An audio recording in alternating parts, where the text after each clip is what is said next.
Yes! We're back! Hello, lovelies. Little town, it's a quiet village. Every day, like the one before. Little town full of little people waking up to say hi. So, really quickly, I'm going to pause the music for a second. So, I want you all to hear this first rather than from anybody else as a source. As of today, I have put in my 2-week resignation at Ellie's Restaurant and Bakery. And for those who have frequented the restaurant to come see me and my other friends, I no longer will be working there 2 weeks from now. I've worked there for 8 years. I am cross-trained in all areas, and I was one of the front of house managers for 3 years. And well, in all honesty, it was 2.5 because a lot of my time as a manager got cut away because of certain decisions and individuals making decisions without asking me, but that's okay. People do what they want and they run their lives and business as they want. What that means is that I am not doing it because something, it's not fully, the reason why I'm leaving is not because somebody had to do something to me, which there are certain individuals that don't make me feel valued at my job and don't make me feel welcome there or appreciate my enthusiasm and love for the job and my efforts in that job for 8 years. And so sometimes, kids, when something is no longer serving you positively, it's always a good decision to walk away from something. If you feel as something is making you uncomfortable, if you don't feel happy in a situation, if you legitimately take the time to think about it, this is something I've thought about for at least a year, where you don't necessarily fit in anymore, it's okay to go somewhere else where you are more welcomed, more loved, and more blessed and appreciated. And I am very blessed and appreciated by many of the staff members that I know and love at Ellie's and the Mills Park Hotel. So I have nothing but love and respect for everybody, including upper management. So you heard it here first. 2 weeks from now, I will no longer be working at Ellie's Restaurant and Bakery. So the singer will be leaving to go to Sunrise Cafe, which has been my second job for the last, I started that job back in July or end of June. I think it was end of June, early July. So mostly I'll be spending my time there, and then I have an additional announcement to make. But I love and appreciate everybody that's come to see me at Ellie's or comes to see me, and my friends work hard and play hard and bring you wonderful service and great entertainment. So, yeah. One door closes and another one opens to breach into a new and beautiful and fantastic world. And I can't wait to go on this journey. And I'm loving it so far. Truly. All right. Enough of that. Let's go ahead and get started. As I always say, you don't have to watch these videos when they go live. You're more than welcome to watch them in your downtime, nap time, max relax and chillaxing time, in between time, mean time, scheme time, study time, break time, CP time, any time that you want to hear a highly animated voice, bringing wonderful stories of magic, fantasy, science fiction, adventure, and many, many more in between. So we are now starting the third book in the Darkest Rising sequence by Susan Cooper, and it is the shorter out of the 5. It's called Greenwitch. I said the Greenwitch, but it's just called Greenwitch, and we're going to find out what that means and what that is in reference to as we get along in the story. So sit back and relax and enjoy.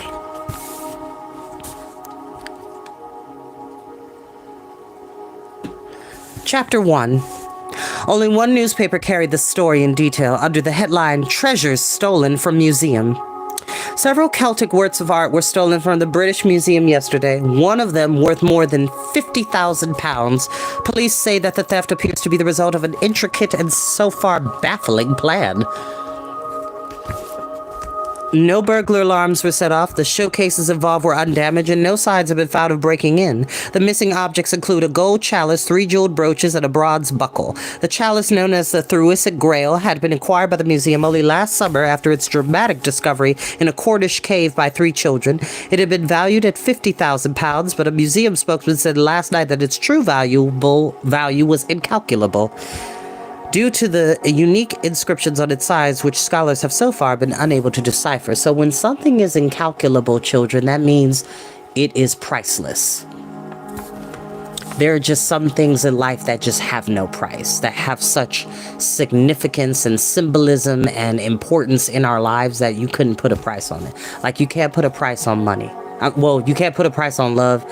You can't put a price on happiness. You can't put a price on wholesomeness and stability. You genuinely cannot. Just like perfection is unachievable.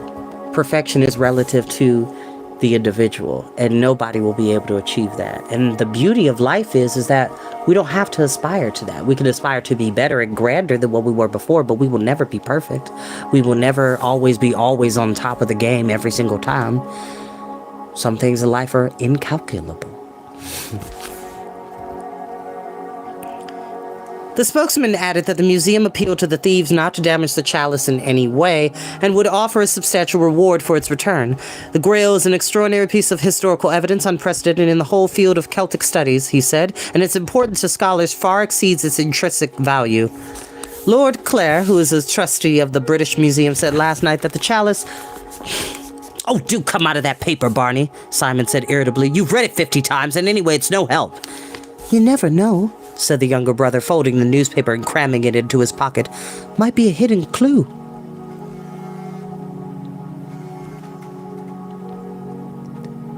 "Nothing's hidden," said Jane sadly. "It's all too obvious."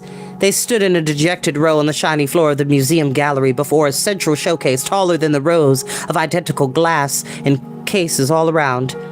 It was empty, save for a black wooden plinth on which clearly something had once been displayed. A neat silver square on the wood was engraved with the words, "Gold chalice of unknown Celtic workmanship, believed 6th century, found in Thruisic, South Cornwall, and presented by Simon, Jane, and Barnabas Drew."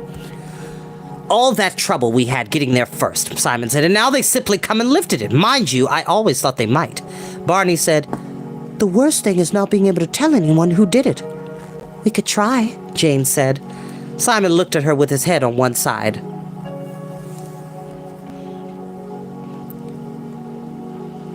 "Please, sir, we can tell you who took the Grail in broad daylight without breaking any locks. It was the powers of the dark." "Pop off, Sonny," Barney said, "and take your fairy stories with you." "I suppose you're right," Jane said. She tugged distractedly at her ponytail. "But if it was the same one, somebody might at least have seen them. That horrible Mr. Hastings." "Not a chance. Hastings changes," Great Uncle Mary said. "Don't you remember? He wouldn't have the same name or the same face. He could be different people at different times." "I wonder if Great Uncle Mary knows," Barney said, "about this." He stared at the glass case and the small, lonely black plinth inside. 2 elderly ladies in hats came up beside him. One wore a yellow flower pot, the other a pyramid of bright pink flowers.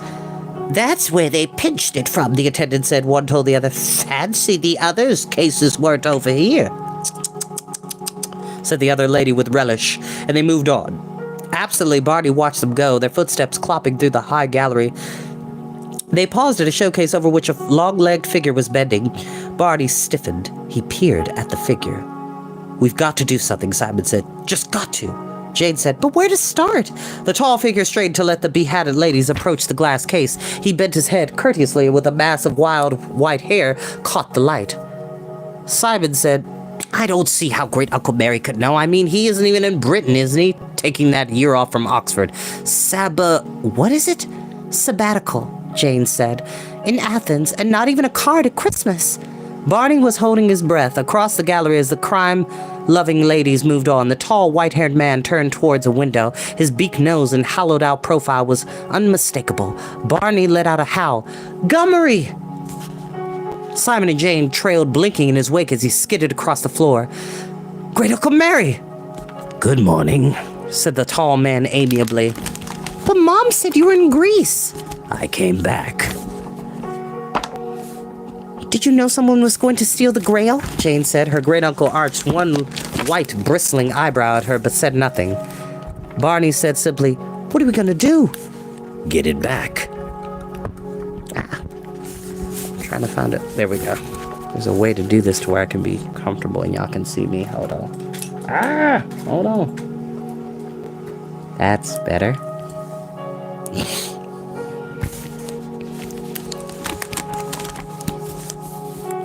I suppose it was them, Simon said differently. The other side? The dark? Of course. Why did they not take the other stuff? The brooches and things? To make it look right, said Jane. Great Uncle Mary nodded. It was effective enough. They took the most valuable pieces. The police will think they were simply after the gold. He looked down at the empty showcase, then his eyes flicked up, and each of the three felt impelled to stare motionless into the deep-set dark eyes, with the light behind them like a cold fire that never went out. But I know that they wanted only the grail, Great Uncle Mary said, but to help them on their way to something else. I know what they intend to do, and I know that they must at all costs be stopped. And I am very much afraid that you three, as the finders, will be needed once more to give help, far sooner than I'd expected. Shall we? Said Jane slowly. Super, said Simon. Barney said, why would they have taken the grail now? Doesn't it mean they found the lost manuscript, the one that explains the cipher written on the sides of the grail? No, said Great Uncle Mary, not yet. Then why? I can't explain, Barney. He thrust his hands into his pockets and hunched his bony shoulders. This matter involves Thruisic, and it does involve that manuscript, but it is part of something very much larger as well, something which I may not explain. In another part of the long battle between the light and the dark, and to help, if you are sure you feel able to help, without perhaps ever being able fully to understand what you are about. Barney said calmly, pushing his tow-colored forelock out of his eyes. That's all right. Of course we want to help, Simon said eagerly. Jane said nothing. Her great Uncle Mary put one finger under her chin, tilted her head up and looked at her. Jane, he said gently, there is absolutely no reason to involve any of you in this if you are not happy about it. Jane looked at the strongly marked face, thinking how much it looked like one of the fierce statues that had passed on their way through the museum. You know I'm not scared, she said. Well, I mean, I am a bit, but excited scared. It's just that if there's going to be any danger to Barney, he's going to scream at me, but he is younger than we are, and we oughtn't. Barney was scarlet. Jane! It's no good yelling, she said with spirit. If anything happened to you, we'd be responsible, Simon and me. The dark will not touch any of you, Great Uncle Mary said quietly. There will be protection, don't worry, I promise you that. Nothing that may happen to Barney will harm him. They smiled at one another. I'm not a baby, Barney stamped one foot in fury. Stop it, said Simon. Nobody said you were. Great Uncle Mary said, when are the Easter holidays, Barney? There was a short pause. The 15th, I think, Barney said grumpily. That's right, Simon's start a bit before that, but we all overlap by about a week. It's a long way off, Great Uncle Mary said. Too late? They looked at him anxiously. No, I don't think so. Is there anything to prevent the three of you from spending the week with me in Thruisic? No! Nothing! Not really. I was going to a sort of ecology conference, but I can get out of that. Simon's voice trailed away as he thought of the little Cornish village where they had found the grail. Whatever adventure might now follow had begun there, deep inside a cave in the cliffs, over sea and under stone. And at the heart of things now, as he had been then, would always be Great Uncle Mary, Professor Merriman Lyon, the most mysterious figure in their lives, who in some incomprehensible way was involved with the long struggle for control of the world between the light and the dark. I'll speak to your parents, his great-uncle said. Why Thruisic again? Jane said. Will the thieves take the grail there? I think they may. Just 1 week, Barney said, staring pensively at the empty showcase before them. That's not much of a quest. Will it really be enough? It is not very long, said Great-Uncle Mary, but it will have to do. Will eased a stem of grass out of its sheath and sat down on a rock near the front gate, despondently nibbling. The April sunshine glimmered on the new green leaves of the lime trees. A thrush somewhere shouted its happy, self-echoing song. Lilac and wallflowers scented the morning. Will sighed they were all very well. these joys of a Buckinghamshire spring, but he would have appreciated them more than someone there to share the Easter holidays. Half his large family still lived at home, but his nearest brother James was away at a scout camp for the week, and the next in line, Mary, had disappeared to some Welsh relations to recuperate from mumps. The rest were busy with boring old preoccupations. That was the trouble with being the youngest of 9. Everyone else seemed to have grown up too fast. And yes, this is Will from the previous book and Barney, Jane, and Simon from the first book. I told you there's going to be some crossover between the two sets of heroes. There was one respect in which he, Will Stanton, was far older than any of them, or any of human creature. But only he knew of the great adventure which had shown him on his 11th birthday that he had been born the last of the old ones, guardians of the light, bound by immutable laws to defend the world against the rising dark. Only he knew it, because he was also an ordinary boy. He was not thinking of it now.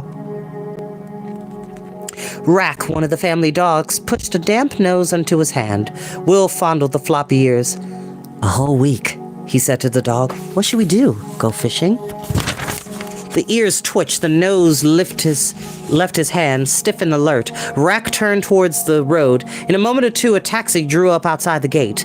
Not the familiar battered car that served as village taxi, but as a shining professional vehicle from the town 3 miles away. The man who emerged was small, balding, and rather rumpled, wearing a raincoat and carrying a large, shapeless hold-all.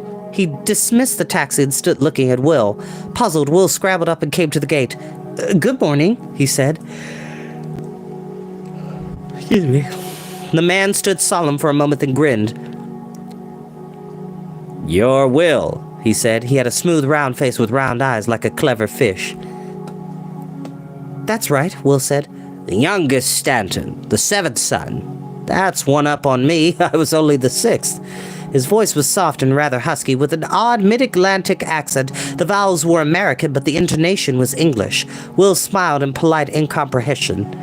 "Your father was the 7th in that family," the man in the raincoat said. He grinned again, and his round eyes crinkling at the corners, and held out his hand. "Hi, I'm your Uncle Bill." "Well, I'm blowed," said Will. He shook the hand. Uncle Bill, his namesake. His father's favorite brother who had gone off to America years and years ago and set up some sort of successful business. Pottery, wasn't it? Will did not remember ever having seen him before. He was sent a Christmas present each year by his unknown Uncle Bill, who was also his godfather, and he wrote a chatty letter of thanks annually as a result, but the letters had never had a reply. "You've grown some," said Uncle Bill as they walked to the house.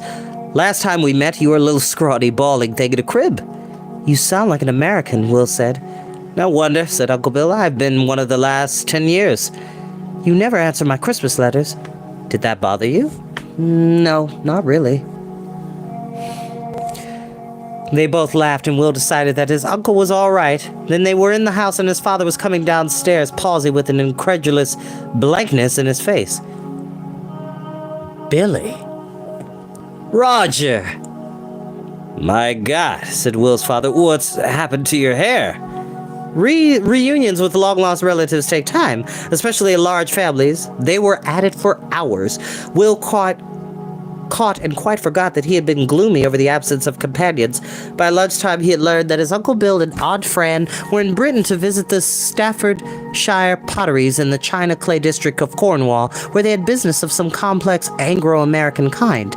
He had heard all about the 2 grown-up children who seemed to be contemporaries of his eldest brother Stephen, and he had been told rather more than he really wanted to know about the state of Ohio and the China-making trade, which is cool. He lives in Ohio. In the context of the story, he was born and raised in Britain and moved to Ohio. Yes, Ohio for the win. Ohio for the win. Yeah. O-H. I-O. O-H. I-O. All right. Uncle Ben was clearly prosperous, but this seemed to be only his second trip to Britain since he had immigrated more than 20 years before. Will liked his twinkling round eyes and laconic, husky voice. He was just feeling that the prospects of his week's holiday had greatly improved when he found that Uncle Bill was staying only one night on his way from a business trip to London and traveling on to Cornwall the next day to join his wife. His spirits drooped again. Friend of mine's picking me up and we're driving down, but I tell you what, Franny and I'll come and spend a few days on our way back to the States. If you'll have us, that is. I should hope so, said Will's mother. After 10 years and about 3 letters, my lad, you don't get away with one mouldy 24 hours. He sent me presents, Will said, every Christmas. Uncle Ben grinned at him. Alice, he said suddenly to Mrs. Stanton, since Will's out of school this week and not too busy, why don't you let me take him to Cornwall for the holiday? I could put him on a train back at the end of the week. We've rented a place with far more space than we need, and this friend of mine has a couple of nephews coming down about Will's age, I believe. Will made a strangling whooping sound and looked anxiously at his parents. Frowning gravely, they began a predictable duet. Well, that's really very good of... If you're sure he won't be. He'd certainly love to, if Franny wouldn't. Uncle Bill winked at Will. Will went upstairs and began to pack his knapsack. He put in 5 pairs of socks, 5 changes of underwear, 6 shirts, a pullover and a sweater, 2 pairs of shorts, and a flashlight. Then he remembered that his uncle was not leaving until the next day, but there seemed no point in unpacking. He went downstairs, the knapsack bouncing on his back like an overblown football. His mother said, Well, Will, if you really like to... Oh. Goodbye, Will, said his father. Uncle Ben chuckled. Excuse me, he said, if I might borrow your phone? I'll show you. Will led him out of the hall. It's not too much, is it? He said, looking doubtfully at the bulging knapsack. That's fine, his uncle was dialing. Hello? Hello? Mary? Everything okay? Good, just one thing. I'm bringing my youngest nephew with me for a week. He doesn't have much luggage, he grinned at Will, but I just thought I'd make sure you weren't driving some cute little 2-seater. No, not really in character. Okay, great. See you tomorrow. He hung up. All right, buddy, he said to Will, we'll leave at 9 in the morning. That suits you, Alice? Mrs. Stanton was crossing the hall with the tea tray. Splendid, she said. Since the beginning of the telephone call, Will had been standing very still. Mary, he said. That's an unusual name. It is, isn't it? Said his uncle. Unusual guy, too. Teaches at Oxford. Brilliant brain, but I guess you'd call him kind of odd. Very shy. Hates meeting people. He's very reliable, though. He added hastily to Mrs. Stanton. And a great driver. What's the matter, Will? Said his mother. You look as though you've seen a ghost. Is anything wrong? Nothing, said Will. Oh, no. Nothing at all. Will's... Simon, Jane, and Barty struggled out of St. Austell Station beneath the clutter of suitcases, paper bags, raincoats, and paperbacks. The crowd from the London train was dwindling about them, swallowed by cars, buses, taxis. He did say he'd meet us here, didn't he? Of course he did. I can't see him. He's a bit late, that's all. Great Uncle Mary is never late. You ought to find out where the Thurisic bus goes from, just in case. No, there he is. I see him. I told you he was never late. Barney jumped up and down, waving. Then he paused. But he's not on his own. There's a man with him. A faint note of outrage crept into his voice. And a boy. A car hooted peremptorily once, twice, 3 times outside the Stanton's house. Here we go, said Uncle Bill, seizing his hold on Will's knapsack. Will hastily kissed his parents goodbye, staggering under the enormous bag of sandwiches, thermo flasks, and cold drinks that his mother dumped into his arms. Behave yourself, she said. I don't suppose Mary will get out of the car, said Bill to her as they trooped down the drive. Very shy character, pay no attention, but he's a good friend. You'll like him, Will. Will said, I'm sure I will. At the end of the drive, an enormous elderly damlier stood waiting. Well, said Will's father respectfully. Now I was worrying about space, said Bill. I might have known he'd drive something like this. Well, goodbye, people. Here, Will, you can get in front. In a flurry of farewells, they climbed into the dignified car. A large, muffler-wrapped figure sat hunched at the wheel, topped by a terrible hair-blown brown cap. Mary, said Uncle Bill as they moved off, this is my nephew and godson, Will Stanton, Merriman Lyon. The driver tossed aside his dreadful cap, and a mop of white hair sprang into the shaggy freedom. Shadowed dark eyes glanced sideways as Will out of an arrogant, hawk-nosed profile. Greetings, old one, said a familiar voice into Will's mind. It's marvelous to see you, Will said silently, happily. Good morning, Will Stanton, Merriman said. How do you do, sir? Said Will. There was a considerable conversation on the drive from Buckinghamshire to Cornwall, particularly after the picnic lunch when Will's uncle fell asleep and slumbered peacefully all the rest of the way. Will said at last, "And Simon and Jane and Barney have no idea at all that the Dark timed its theft of the Grail to match the making of the Greenwitch?" "They've never heard of the Greenwitch," Merriman said. "You will have the privilege of telling them. Casually, of course." Will said. He was thinking of something else. "I'd feel a lot happier if only we knew what shape the Dark will take." "An old problem with no solution." Merriman glanced sideways at him, with one bristling white eyebrow raised. "We have only to wait and see, and I think we shall not wait for long." Fairly late in the afternoon, the Daimler hummed its noble way into the forecourt of the railway station at St. Austell in Cornwall. Standing in a small pool of luggage, Will saw a boy a little older than himself, wearing a school blazer and an air of self-conscious authority, a girl about the same height with long hair tied in a ponytail and a worried expression, and a small boy with a mass of blonde, almost white hair, sitting placidly on a suitcase, watching their approach. "If they are to know nothing about me," he said to Merriman in the old one's speech of the mind, "they will dislike me extremely, I think." "That may very well be true," said Merriman, "but none of one of us has any feelings that are of the least consequence compared to the urgency of this quest." Will sighed. "Watch for the Greenwitch," he said. You're going to hear that phrase a lot. Watch for the Greenwitch. Watch for the Greenwitch. Watch for the Greenwitch. And that is where we will end for today. I hope you enjoyed your time here. I hope you enjoyed the reading. I love you all very much, lovelies. And I'll see you later. Bye-bye.